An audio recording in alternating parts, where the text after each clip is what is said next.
Hi everybody, this is Carl Hansen presenting on behalf of Judy and Martha as well. Our group had a task to look into followership, and we decided to really dig into followership, and we picked a theory of implicit leadership.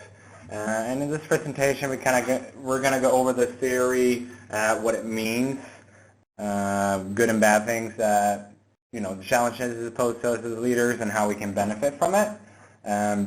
And really take a step of just looking at the leaders and really dig in and see, the importance of followers and the importance of working with followers to become successful. So before we start digging into this theory, we want to take a second to look at this clip of Doug Williams when he presented to a university class.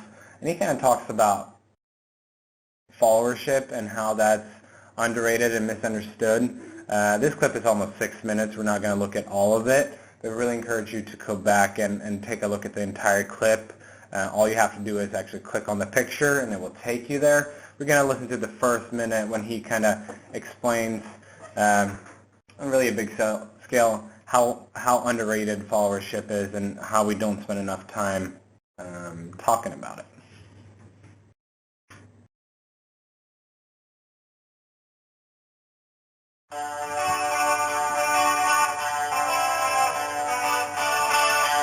Followership is underrated. Leadership is overrated. Google leadership, how many hits? 493 million as of last night. Google followership, how many hits? 1.1. 493 million, 1.1. I would like you to believe and understand that leadership is overrated and we haven't done a good enough job understanding the importance of followership. What do all great leaders have in common? They weren't all finance people. They weren't all didn't all go to university. They're not all men or women. They're not all straight or gay. They're not all from Canada or from Bangladesh. But what do they all have in common? Willing followers. Willing followers. So this is just a little snippet from the video. That's, again, if you have an opportunity, make sure to look through it all. There's a lot of good information in there about followership.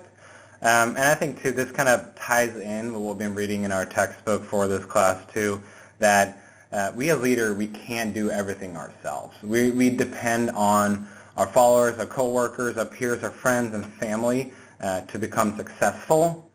And sometimes we might focus too much about ourselves as leaders and not really take on that role to look and see what the entire group wants. So, and this is, we found a good quote from John McCollum too in the Ivy Business Journal when he further goes on to talk about the importance of followership. And what he said that followership is a straightforward concept. It's the ability to take directions well, to get in line behind the program, to be a part of a team, and to deliver what is expected of you. How well followers follow is probably just as important to enterprise success as how well the leaders lead. So that really, too, highlights that we wouldn't be able to do what we want to do, be successful, if it wasn't for our followers and coworkers. And that's really what this theory that we're going to talk about right now highlights. And I think that's important, something that we sometimes might forget. So what is implicit leadership theory? Well, it really all starts asking ourselves, what is leadership?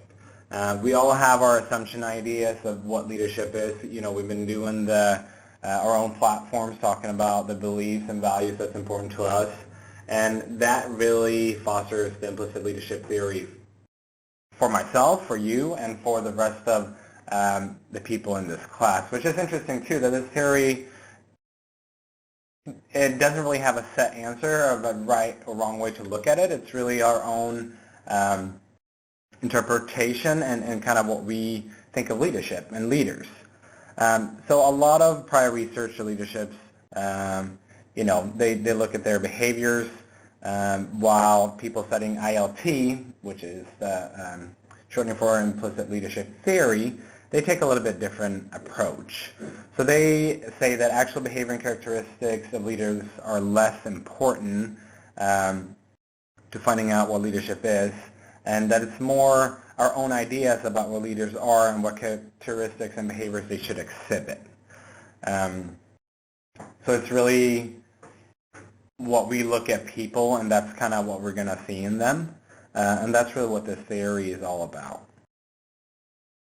So these behavior and characteristics, individual and socially determined. So this really, what this talks about is, these are ideas of leaders that we hold personally because of upbringings or previous experiences.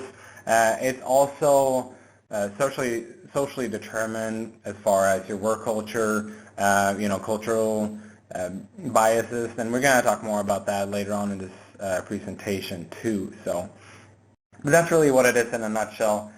How are we as followers and also leaders looking at leadership?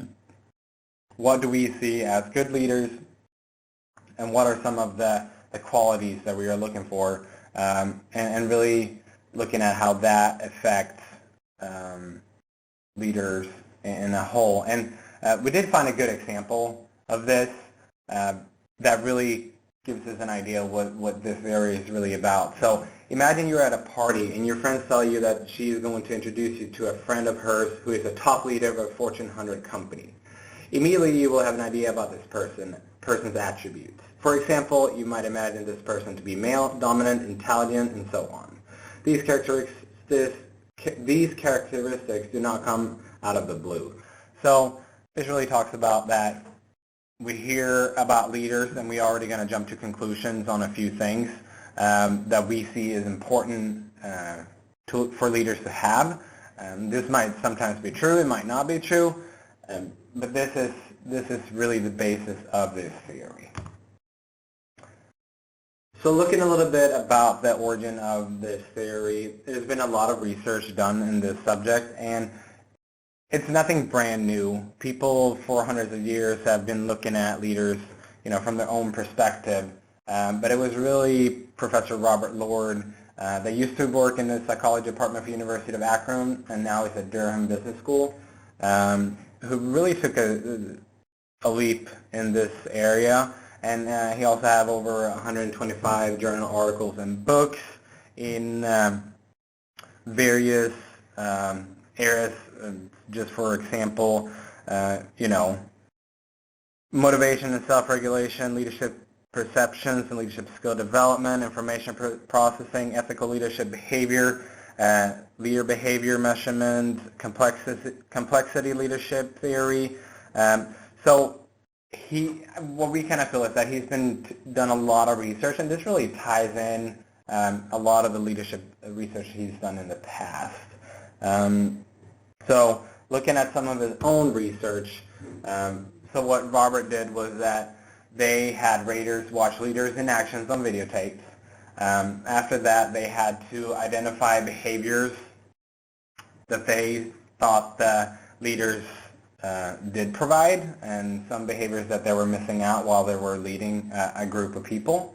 And what's interesting with Lord's research is that they saw a lot of the leadership behaviors reflected more of the rater than the actual leader itself. And a lot of times the raters were still trying to find leadership values in the leader that they found were important for themselves, more than the actual qualities of the leader. So that was this is one of his earlier studies, but this still holds true for today. So we're sitting down as a group and we're kind of talking about, so how do we put this, this theory in context to today? And what are some of the things that we can see ourselves, that kind of showcase this theory so it's easier to understand? And this is kind of a bold statement.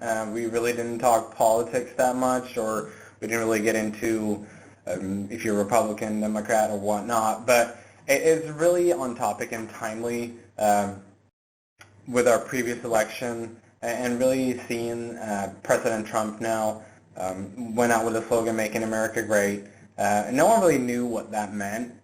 He did have some topics that what he was going to support or whatnot, but he still had a lot of people that came back, and over 51% voted for his leadership. And sometimes they might not even know what it was really about, and we can see that now with some of the changes they're making in Washington too, that it might even hurt the people that actually voted for him the most. And that really tells us that maybe these people had an idea of a leader or an idea of what kind of leader he was going to be, and that's the only reason really they voted for him, and that's really all they needed to feel secure that this was going to be right for them, because it really embodied what they thought was right rather than what was actually right. So this is definitely something we want to hear your thoughts on and the rest of the group. And feel free to agree, disagree. If you have other examples too, feel free to leave a comment. We really want to talk more about it. And I thought that this was very topical since it's, in the news every single day. And we hear people that voted for him that are now disappointed because it's not really what they expected it to be. So interesting topic. We really want to hear more what you think about that. It also brings in to, it's a theory that we can generalize. And kind of like I mentioned earlier, it's not. And that's really what makes this theory really interesting. So we're all different. And this goes back to what we've been reading in the book too, that, we all have different values and beliefs, and one of the biggest issues being a leader is to find common values and common grounds in an organization. And this really helps us understand, people's values, looking at this theory. And there's been some research done by people looking, over cultural barriers, and one of them we found was from David Day and Charlotte Gernsner. I might have butchered that name. I apologize. But they really did a research about, cultural differences, and they had a project called Global Leadership Organizational Behavioral Effectiveness, short for GLOBE. And so what they did, that they looked at, implicit leadership theories in over 62 different cultures. And what they came up with was that in some cultures, certain attributes were looked upon as being a good leader, where in other cultures, that was a big no-no and something that did not equal a good leader. So I think that's important to see too, that there's not one set true, this is how it is. It's really, a good mix. So what's important then is to be aware of our own, implicit leadership theories, what's important to us, and if not even more important, to be aware of other people's implicit leadership theories and what's important to them, to better understand why people might think different from you, to better understand why people act the way they do, and why they might not follow you certain times. This could be a good way to find those answers. So doing a little bit of connection with our book and the readings that we've done over this past couple of weeks, that kind of like ties into this theory. Two of them that we found really interesting was people commit to causes, not plans. They want to make a difference to serve a purpose in life.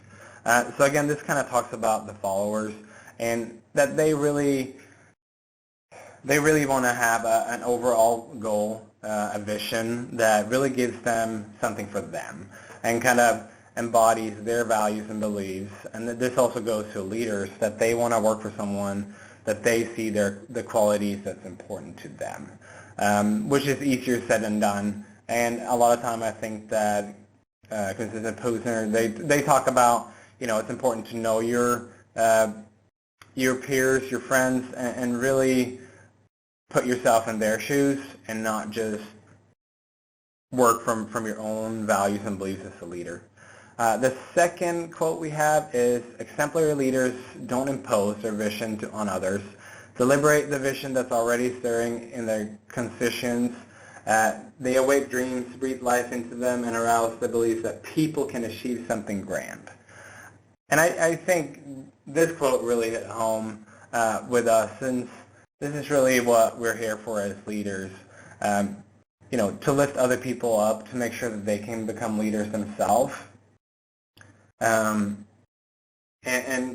really, the only way we can do that is knowing other people's and kind of, again, going back to be in their shoes and really get a better understanding of how they look at the world.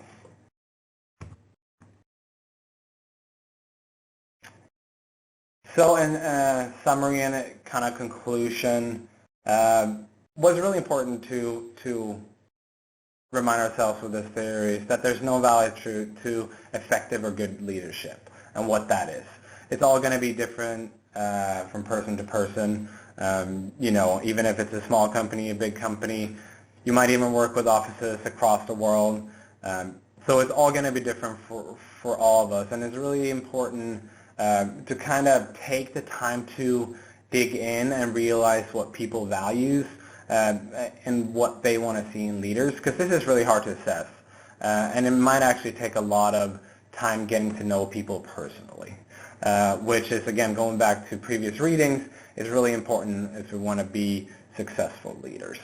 And really understand that it might not just be different because we're different people, but also social and cultural construction. So that's really digging a little bit deeper than just having conversations with people. What's going on in the community? What's going on in that country? What's socially acceptable right now? What's something that people it's not acceptable? All that stuff is good for leaders to know, to better understand the people that we're working with. So that is a brief overview of our